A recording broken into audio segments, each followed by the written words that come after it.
আজ রান্না করব কচুরমুখী দিয়ে মাছের ঝোল। রেসিপিটা খুব সিম্পলি রেখেছি আজ, কোনো আদা রসুন জিরে বাটা ছাড়াই খুব সিম্পল ভাবে আজ কচুরমুখী দিয়ে মাছের ঝোল রান্না করতে চলেছি।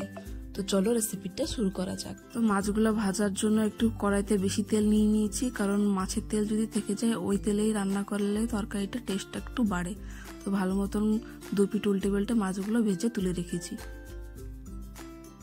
এদিকে কচুরমুখীগুলো সেদ্ধ হয়ে যাওয়ার পর একটা একটা করে ঝুলে রাখলাম। তারপর ওই যে মাছ ভেজে তুলে রেখেছিলাম ওই তেলে জিরে তেজপাতা দিয়ে কচুরমুখীগুলো সব দিয়ে দিয়েছি। কচুরমুখীগুলো কষানোর জন্য তাতে পরিমাণ মতো লবণ, হলুদ আর অল্প একটু লঙ্কা গুঁড়ো দিয়ে দিয়েছি তরকারিটা কালার আসার জন্য। আর চেরা কাঁচা লঙ্কাগুলো দিয়ে দিলাম। সাধারণত কচুরমুখীতে সবাই কাঁচা লঙ্কাই দেয়, তো আমিও দিয়ে দিচ্ছি, কারণ কচুরমুখীতে কাঁচা লঙ্কাটা দিলে স্বাদ একটু বাড়ে।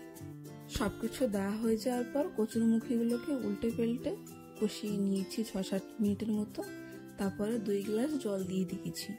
এখন যেহেতু শীতের সিজন চলছে, তো সবার ঘরে এই শীতের সময় কচুরমুখী রান্না হয়, কারণ শীতের সময় কচুরমুখীগুলো ভালো পাওয়া যায়।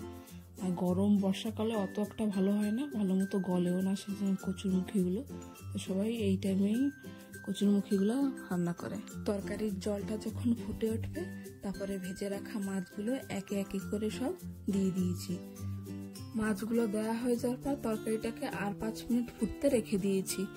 তরকারিটা যখন হালকা পাতলা ঝোল থাকবে তখনই নামিয়ে নিতে হবে, কারণ তরকারিটা নামানোর পর যখন ঠান্ডা হয়ে যায় তরকারিটা বেশি টেনে যায়। তো হালকা পাতলা ঝোল যখন থাকবে তখনই নামিয়ে নিতে হবে। তারপর শেষের দিকে জিরে গুঁড়ো আর গরম মশলা গুঁড়ো দিয়ে হালকা একটু নেড়ে চেড়ে তরকারিটা যখন হালকা পাতলা ঝোল ছিল তখনই নামিয়ে নিয়েছি। আমার রান্না করা এই সিম্পল রেসিপিটা অবশ্যই বাড়িতে একদিন ট্রাই করে দেখো, সত্যি খেতে দারুণ লাগবে।